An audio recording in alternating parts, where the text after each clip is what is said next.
ही अहिल्या आहे तरी कोण, जिनं अटके पार झेंडे फडकवणाऱ्या आपल्या सारख्या पराक्रमी पुरुषाला धारातीर्थी पाडले, तेही युद्धाशिवाय, केवळ बुद्धीच्या बळावर.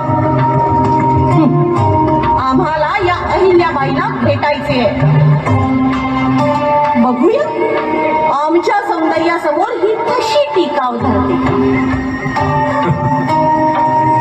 आनंदी, अहो निश्चितच तुमचं सौंदर्य अधिक आहे, पण स्त्रीचं केवळ रूपवान असणं महत्वाचं नाही हे मला चांगलंच कळलंय. तिचं गुणवान असणंच मोलाचं ठरतं.